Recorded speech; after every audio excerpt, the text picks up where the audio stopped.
안녕하세요. 노사의 성경소원입니다. 오늘은 요한복음 19장 23절에서 30절 말씀을 통해서 군인, 여인들과 제자, 그리고 예수님이라는 주제로 말씀을 상고해 보도록 하겠습니다. 먼저 군인이 얻은 것입니다. 23절, 24절 말씀인데 23절에 보게 되면 군인들이 예수를 십자가에 못 박고 그의 옷을 취하여 네 깃에 나누어 각각 한 깃씩 얻고 속옷도 취하니 이 속옷은 호지 아니하고 위에서부터 통으로 짠 것이라. 24절에 군인들이 서로 말하되 이것을 찌지 말고 누가 얻나 제비 뽑자 하니 이는 성경에 그들이 내 옷을 나누고 내 옷을 제비 뽑나이다 한 것을 응하게 하려 함이러라. 군인들은 이런 일을 하고 이래 돼 있거든요. 겉옷 한 깃을 얻다. 예수님 당시에 유대인들은 로마의 세금도 내야 되고 유대인들 자체의 세리들에게 세금도 내야 되고 학정에 시달렸기 때문에 굉장히 가난했어요. 그래서 그 사형을 집행하는 사람들이 사형수가 입었던 옷을 나누어 갖는 건 그냥 흔히 있었던 일이랍니다. 그러니까 이 사람들도 겉옷 이것을 나누어 가졌어요. 겉옷은 크니까 네 조각을 내가지고 그것을 갖고 있다가 자기 옷이 헤어질 때 덧대어 입고 그랬대요. 옷은 옷 자체를 만들지 못하니까. 그런 게 이제 돼 있고 그 대신 이제 속에 겉입고 속에 입었는데 이거는 이제 그 통으로 다 짜가지고 나누기가 어려운 거예요. 나누면은 쓸 데가 없어. 음, 겉옷처럼 이렇게 크지도 않고 말이죠. 속옷은 그렇게 많이 필요치가 않잖아요. 그러니까 그냥 한 사람이 갖게 하자 이렇게 한 거죠.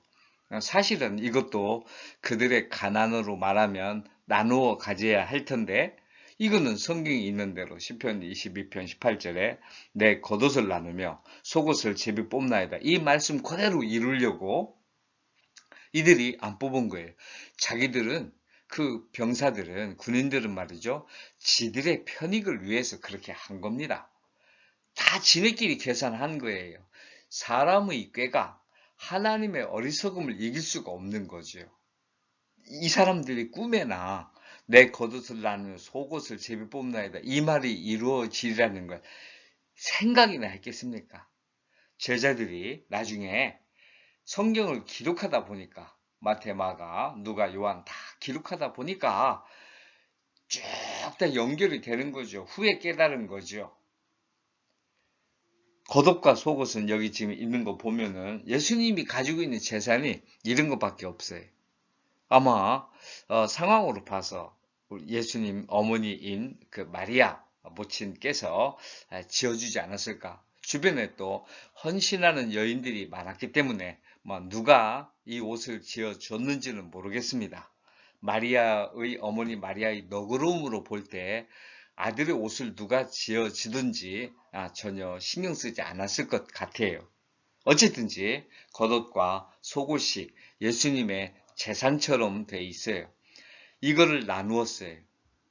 예수님이 나눈, 그거는 나뉘일지 모르지만 예수님이 남기신 진리는 예수님이 하신 이적이나 하나님의 아들로서 보여주신 모든 그 기사와 행적들은 결코 이렇게 제비뽑기식으로 나누어져서는 안 되는 거지요. 통째로 다 전달되어야 하는 것입니다.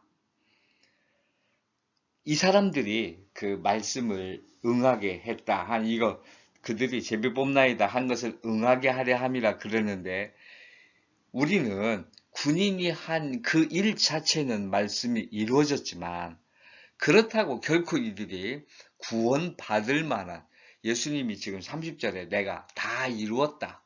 이따가 또 가서 우리가 말씀을 상고하겠지만 결국에는 예수님의 지금 돌아가시는 이 상황이 그의 죽음이 모든 그 제사장이나 또는 대제사장을 통해서 속죄해 왔던 희생 제물이 완성되는 거 아니겠어요?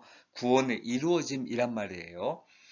그런 말씀에 이루어진과는 이거는 전혀 상관이 없는 일이지요. 그야말로 인간이 꽤, 그 가룟 유다 같은 경우 다 자기 꾀에 의해서. 그래서 하나님께서 유기자조차도 하나님의 뜻 안에서 얼마든지 이용을 하시는 거지요. 그런 의미에서 하나님의 말씀이 응해진다. 이렇게 보면 되겠습니다. 여인들과 제자들입니다. 어머니와 이모와 두 마리아가 십자가 곁에 서 있습니다. 25절 말씀입니다. 예수님 십자가 곁에는 그 어머니와 이모와 글로바의 아내 마리아와 막달라 마리아가 서 있었어요. 막달라 마리아는 7 귀신 들린 마리아인데 글로바의 아내 마리아는 정확하게 고증을 하기가 어렵더라고요. 나머지는 다 이렇게 돼 있는데 말이죠. 어쨌든지 어머니에게 자매가 있었어요. 그리고 지금 두 마리아도 다 먼 인척관계, 유대인들이 다 그러니까 말이죠. 같은 족보나 이런 거니까 뭐 그렇잖아요. 그래서 이들이 지금 십자가 옆에 있어요. 마지막까지 죽음의 현장까지 떠나지를 않고 그리스도와 함께 하고 있는 거지요.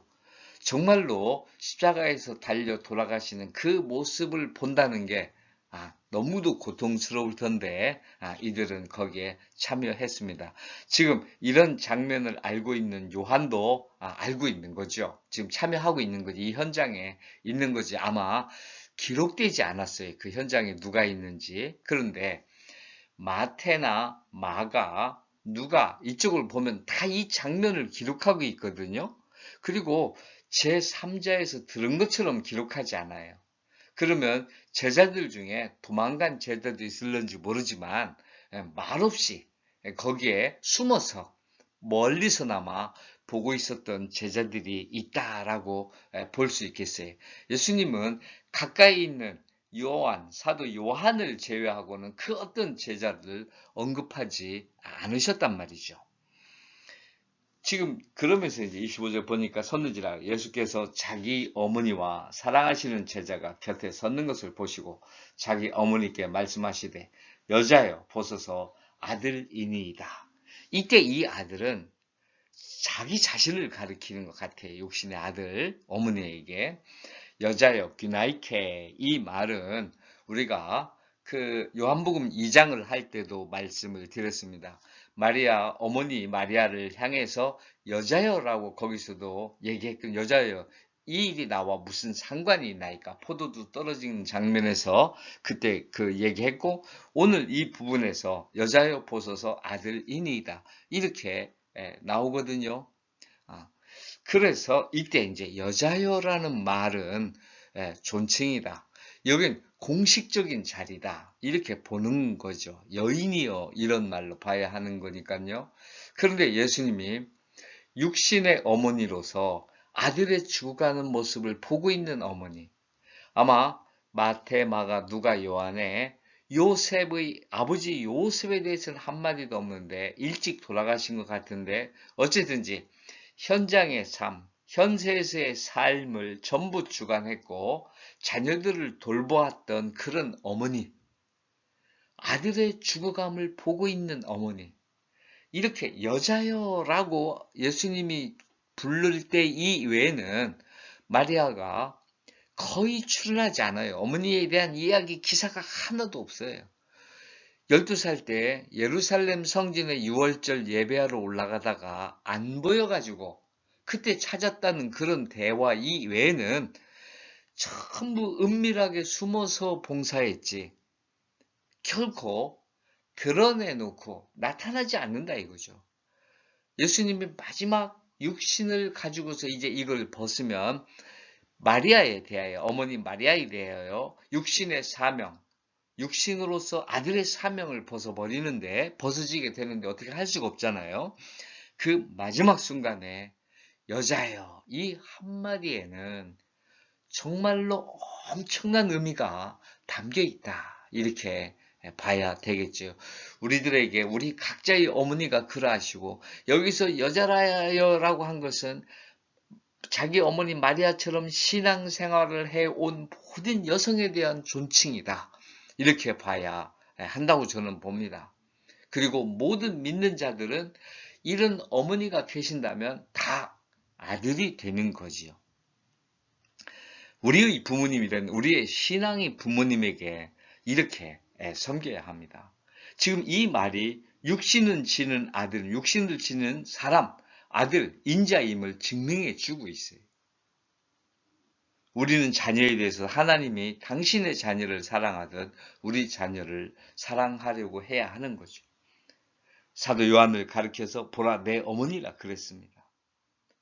믿음 안에서 어머니처럼 자녀처럼 하늘나라 가족이 되어가는 게 교회가 아니겠나. 믿는 자들의 공동체가 아니겠나. 이렇게 여겨집니다. 예수님이 이루신 일입니다. 이미 모든 일이 완성된 걸 아셨습니다. 28절 말씀입니다. 그 후에 예수께서 모든 일이 이미 이루어진 줄 아시고 성경을 응하게 하려 하사 이루시되 내가 목마르다 하시니 이랬거든요. 사실 이게 뭐냐면 이게 모든 일이 완성된다. 이게 십자가에서 뭘 어떻게 알아요? 믿음이잖아요. 되어지는 일. 우리도 우리의 일에서 하나님의 일이 되어지는 걸 알아야 합니다. 그렇게 말씀이 완성되어 가는 거지요. 간단하게 해서 회사에 가서 일을 하든 공부를 하든 뭘 하든 우리에게서 지금 일이 되어져 가는구나. 말씀대로 이루어지는구나. 이걸 느껴야 되겠죠. 적어도 제가 지금 예로서 해놨는데 우리 모든 사람이 죽고 가잖아요. 성경에 모든 인생이 흙에서 나와서 흙으로 돌아가리라. 이 말씀이 이루어지는 거지요. 그래서 하나하나 우리 삶 속에서 우리의 생활을 통해서 우리의 삶, 우리의 생각, 행동 이런 것들을 통해서 말씀이 이루어지고 있음을 발견해야 된다. 느낄 수 있어야 된다 이거죠. 내가 목이 마르다. 딥소 이렇게 말씀하시거든요. 예수님이 테텔레오마에 이렇게 테텔레오 이건데 완성되다인데 내가 목이 마르다. 이것도 완성의 일이잖아요. 최후의 만찬 이후 예수님은 지금까지 한 번도 드시지 않으셨어요. 우리를 향한 사랑입니다. 얼마든지 먹을 수 있으셨을 거예요. 그러나 끝까지. 그리고 정말로 내가 목이 마르다. 이게 목이 마르라서 이겠습니까? 제가 보기에는 너희가 진리를 찾아야 돼. 하늘의 진리를. 내가 너희들이 진리를 찾기를 내가 목말라 한다. 이런 외침이라고 보여지는 거예요. 우리를 향한 말이죠. 생명을 위한, 우리의 생명을 위한 목마름이시다. 그리고 아까도 얘기했지만 나는 육신을 지는 사람이다. 이거죠. 이런 것들이 예수님이 지금 십자가 위에서 이루고 계시는 일입니다. 지금 그때 이제 사람들이 말이죠. 옆에서 이제 거기 신 포도주가 가득히 담긴 그릇이 있는지라 사람들이 신 포도주를 적신 해면을 우슬초에 메어 예수의 입에 대니 이렇게 됐어요. 사람들이 신 포도주가 적셔 있는 해면에 우슬초를 발라 예수님께 드렸다. 요 해면은 말이죠. 바다의 하등 동물이라는 거예요. 아마 솜이 없었잖아요, 옛날에. 이렇게. 그러니까 요런 해물 하등 동물인데 그 바다 곤충이죠. 이거를 잡아다가 아마 그 물을 잘 흡수했나 봐요. 여기에 우슬초, 요거는 포도주를 그렇게 하다 보면 제가 이제 포도 재배를 안 하니까 잘 모르겠는데 거기에 생겨지는 신초라는 거예요. 그 신포도주도 먹으면은 고통을 덜어주는 진통제 역할을 하는 거죠. 거기에 우슬초를 바르면은 이제 더 쓰고 이렇기 때문에 고통을 더 좀 줄일 수 있다. 이렇게 이제 볼 수 있는 거죠. 이거를 예수님께 발라서 드린 거예요. 그랬더니 신포도주를 받으셨어요. 지금 예수께서 신포도주를 받으신 후에 이렇게 돼 있거든요. 제가 헬라어를 갖다 놨어요. 호테, 그러자, 그래서 이런 거예요. 그래서, 그러자, 엘라벤, 호테, 뭐뭐 땐데, 그러자, 이걸 받으시고서, 이런 말이에요. 옥소스. 그러면 이거는 이제 신포도주거든요. 옥소스. 오니언은 포도주인데, 이건 옥수수, 이 자체로 신포도. 신포도주를 엘라벤은 람바노, 받다, 테이크 이거예요. 그런데 거기서 이거를 뭐 손, 발 다 묶여 있는 분이 뭘 받겠어요. 아마 갖다 놓으니까 그쪽으로 향해서 이별을 대시지는 않았을까. 적어도 내가 보기에 마셨다는 생각은 안 들어요. 이건 제 생각입니다. 그런데 거기에 아마 입 정도는 그쪽으로 향하지 않으셨을까. 이렇게 보여집니다. 그리고 지금 요한복음에는 사람들로 되어 있거든요. 이게 엘라본 그리고 그 헬라어로 드렸다 했을 때 그게 3인칭 복수로 되어 있어요. 시제가. 이 엘라본도 그거고요. 이거는 3인칭 단순히 예수님이 받으신 거니까. 그래서 드렸다라고 할 때 3인칭 복수가 쓰여졌기 때문에 이제 예수님이 이제 파라도세우스 이렇게 되어 있는데 파라도세인가 이렇게 되어 있는데 3인칭이에요. 파라도산. 그래서 그 3인칭이기 때문에 사람들 이렇게 번역한 것 같아요. 그런데 마태복음이나 마가복음에 보게 되면 이거를 갖다 주는 사람은 이게 뭐 무거운 것도 아니기 때문에 두 사람이 들 수가 없잖아요. 아마 서로 이제 신포도주 하고 이럴 때는 몇 사람이 같이 협력을 하고 요걸 갖다 준 사람은 한 사람 같아요. 그러니까 자기가 보기에 좋은 대로 기록을 했다. 이래 보여지거든요. 어쨌든지 요 정도로 이제 사람들이 적셔서 한 거예요. 다 이루었다. 테텔레스타이. 영어로는 it is finished. 킹 제임스 버전은 it is finished. 우리말로는 다 이루었다. 아까도 말씀드렸지만 모든 율법의 희생제사가 완성되었다. 거꾸로 말하면 뭐죠? 우리 쪽으로 말하면 복음으로 말하면 우리가 의롭게 되었다. 구원을 받았다. 이렇게 말씀하신 거예요. 하나님의 명령을 예수님이 다 준행하셨다. 이런 의미가 담겨 있는 거죠. 그리고서 영혼이 떠나가셨어요. 이건 클리나트, 우리 번역을 보면 예수께서 신포도주를 받으신 후에 이르시되 다 이루었다 하시고 머리를 숙이니 영혼이 떠나가시니라. 아마 마지막 호흡하시면서 대개 돌아가실 때 보면 툭 떨어지잖아요. 머리가 툭 이렇게 떨어지시더라고요. 어머니도 돌아가시는 거 보니까. 클리나스텐 케팔렌이 머리예요. 머리를 클리노인데 떨어뜨리다 이 말이에요. 파레도켄, 파라디도미 원형은 그래서 넘겨주다 이런 거예요. 토 푸념마 영혼을 넘기셨다 이 말이에요. 이거 영혼을 맡기신 것으로 우리말에 번역이 됐잖아요. 영혼이 떠나가신 이렇게 되어 있는데요. 이거를 맡기셨다. 이게 영혼이 죽었다가 아니잖아요. 그래서 영혼의 불멸, immortal soul, 불멸하는 영혼을 증명해 주고 있다. 우리가 영혼이 산다는 건 영혼이 죽지 않기 때문에 육신은 죽게 되어 있는데요.